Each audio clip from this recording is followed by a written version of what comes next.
আমার মনে হয় যে পক্ষের যুক্তিটা হচ্ছে যে জাতীয় নির্বাচনের সাথে হয়ে গেলে একই খরচে একই দিনে হয়ে যাবে, আলাদা করে কোনো ক্যাম্পেইন করতে হচ্ছে না। বিপক্ষের যুক্তি হচ্ছে যে আমাদের ভোটারদের সাধারণ যে রিয়েলিটিতে যারা বাস করেন তাদেরকে যেভাবে ভোট কেন্দ্রে পুল করতে হয় সেই জায়গাতে অনেকগুলো উপকরণ থাকে, যে আপনি ব্যক্তির জন্য পুল করতেছেন, দলের জন্য পুল করতেছেন, মার্কার জন্য পুল করতেছেন। সনদটা আসলে একটা ফান্ডামেন্টালি ডিফারেন্ট জিনিস। একটা আইডিয়া লেভেলে রাষ্ট্রকে তৈরি করার জায়গা, একটা আইডিয়া লেভেলে আপনি ওখানে পুল করতে পারবেন কিনা। সায়ন্ত ভাই যখন আপনার গণভোটের শতাংশগুলো বলছিল উনি খুব দুষ্ট করে হাসতেছিলেন। এটার মানে হইল যে এই শতাংশগুলো কিভাবে তৈরি হয়েছে তার ইতিহাস যেমন আমরা জানি, এই 90+ ভোট যারা যারা ঐতিহাসিকভাবে ব্যালটে নিয়েছেন, সিলসপ্পর মেরেছেন, ট্রাক ভরে ভরে টাকা পয়সা ইউনিয়ন পরিষদের চেয়ারম্যান মেম্বারদেরকে দিয়েছেন, তাদের কাছ থেকে ফার্স্ট হ্যান্ড গল্প আমরা শুনেছি। এখন প্রশ্ন হচ্ছে ওগুলো জেনুইন ভোট ছিল কিনা, এই প্রশ্ন আপনি ভ্যালিডলি তুলতে পারবেন। এখন আমাদের জাতীয় নির্বাচনে প্রার্থীরা কোটি কোটি টাকা নগদ, বিকাশ, রকেট, ফুসপানি, বিরানি, অটো, ভ্যান গাড়ি মিলায়াও 70, 72, 75 নিতে পারে না। গণভোটের এমন কি ফজিলত ছিল যে এটা 90-এর পাহাড় ছায়রায় চলে গেছে? মানে আপনি যেখানে ঘরের ভিতরে টিলা বানাইতে পারেন না, গণভোট দিলে পরে এখানে হিমালয় হয়ে যায়। এখানে এমন কি জিনিস নাজিল হয়েছে? অতএব সেই জায়গাতে এই চ্যালেঞ্জের জায়গা আছে। শান্ত ভাই এটাও বলছেন, বড় দল যদি দুষ্টামি করে সেটা দলের নেতা কর্মীদেরকে বলে দিবে আর কি, জাস্ট চুপচাপ থাকেন আর কি। চুপচাপ থাকা মানে সে যদি দ্বিমত পোষণ করে, এই সিদ্ধান্তে যদি একমত না হয়, সে তো তার রাজনৈতিক প্রক্রিয়া আগাবে, সেটা মোকাবেলা করবে না। প্রশ্ন হচ্ছে তো একমত হলেই তো গণভোট হচ্ছে। অ্যাপারেন্টলি কাগজে পত্রে সবাই একমত হচ্ছে, ছবিতে একমত হচ্ছে, কিন্তু যদি তাকে মানে মনের একমত হয় নাই, মনে মনে মিল হয় নাই, সেই জায়গা থেকে যদি মানে প্রেশারের কারণে সে একমত হয়, দিন শেষে সে কিন্তু একটা পলিটিক্যাল রিভেঞ্জ নেওয়ার জায়গা আসবে। তখন অরিজিনালি সে যেটা বলেছিল, তখন সে জাতির কাছে বলতে পারবে, দেখেন আমরা তো আগেই বলেছিলাম ইলেকশনে যাই, ইলেকশনের পরে আমরা আস্তে ধীরে এগুলো সব করব। তো এখন জনগণও তো সম্মতি দেয় নেই। ভোটার টার্ন আউট যদি পুয়ার হয়, নেগেটিভ ক্যাম্পেইন হয়, এবং বিএনপির মতো দল যদি এটার পিছনে পয়সা খরচ না করে, তার ইলেকশন ক্যাম্পেইনের মতো করে এটাকে ইম্পর্টেন্স সে না দেয়, ভোটার পুল করাটা খুব জেনুইনলি প্রবলেম্যাটিক হয়ে যাবে।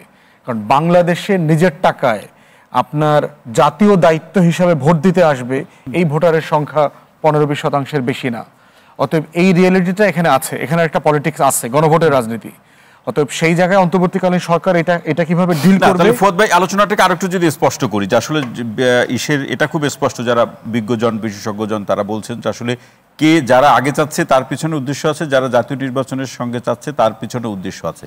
এখন এই গণভোটের প্রসঙ্গ যদি নির্বাচনের আগে হয়, আমরা আলোচনার প্রেক্ষাপটে ধরি, সেক্ষেত্রে জনমত যদি প্রত্যাশিত মাত্রা মানে অর্জন করতে না পারে বা প্রত্যাশিত শতাংশ যদি না হয়, তখন কি হবে?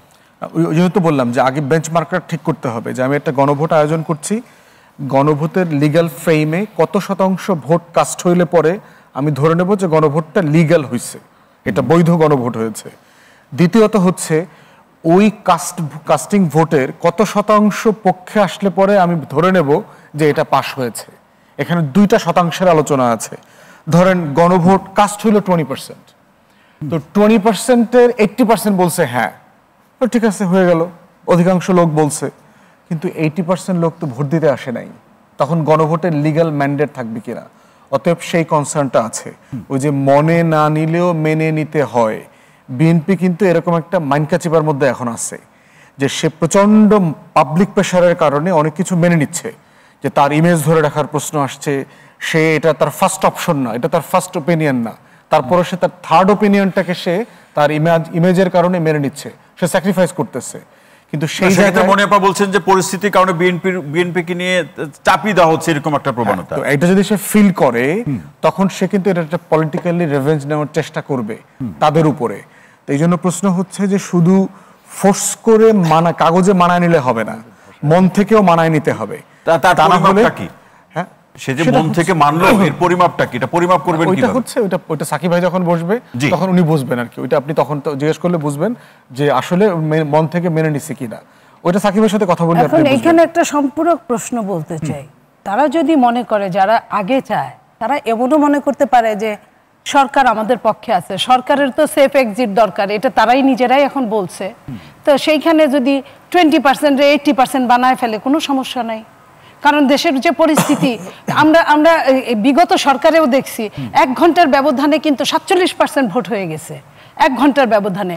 এটাও কিন্তু অবাক হওয়ার কিছু থাকবে না। বিএনপি আবারও বিএনপিকে ওই যে বললো না মাইনকে চিপায় পড়ছে, ফেলেছে, বিএনপি আবার মনে করবে যে আমি এটা নিয়ে কথা বলবো। এই যে ব্যারিস্টার সাহেব বলছে বিএনপিকে বলছে, আমি শেষ করি আগে। বড় হয় না এই যে বিএনপির মতো এত দলকে ফেলতে পারে, আমি এটাই বলছি যে বিএনপিকে জবরদস্তি করে, আমি শেষ করি, জবরদস্তি করে বিএনপিকে ওটার পক্ষে নিতে হবে। আর বিএনপি মনে করবেন যে সামনের জাতীয় নির্বাচনের জন্য আমি আবারও চুপ থাকি, এটা ঠিক না। পক্ষে বিপক্ষের যুক্তি চাইছে, এই জন্য দুই পক্ষের যুক্তিটাই বলতেছি যে যারা আগে চাইতেছে তারা বোধ করতেছে যে এই প্রেসারে ফেলে, উইথ ডিউ রেসপেক্ট, একটা বড় দল মাইনকার চিপাটা এখনো এত বড় চিপা বানাইতে পারে না এই যে বিএনপির মতো বড় দলকে ঢুকাইতে পারে। জনমতের চাপে বিএনপি করছে, সেটাও না। মনে করতে তো পারে জনমতের প্রতিফলন কিসের মাধ্যমে ঘটে, অন্য কেউ মনে করতে পারে কিনা, কিছুই ঘটে নাই। অন্য কেউ মনে করতে পারে না। রাজনীতি করছে এবং তার কৌশল দিয়ে তারা প্লাস মাইনাস করবে, এটাই রাজনীতি না, কিন্তু অন্য দল মনে করতে পারে কিনা। তার মানে এই না যে কেউ বিএনপিকে বাধ্য করছে বা মাইনকা চিপায় ফেলে দিচ্ছে, এটা ভাবার কোনো কারণ। অন্য কোন দল মনে করতে পারে কিনা যে আমরা সিস্টেমে বিএনপিকে মাইনকা চিপায় ফেলতেছি, এটা মনে করতে পারে কিনা? এটা মনে করতে তো দোষ নাই।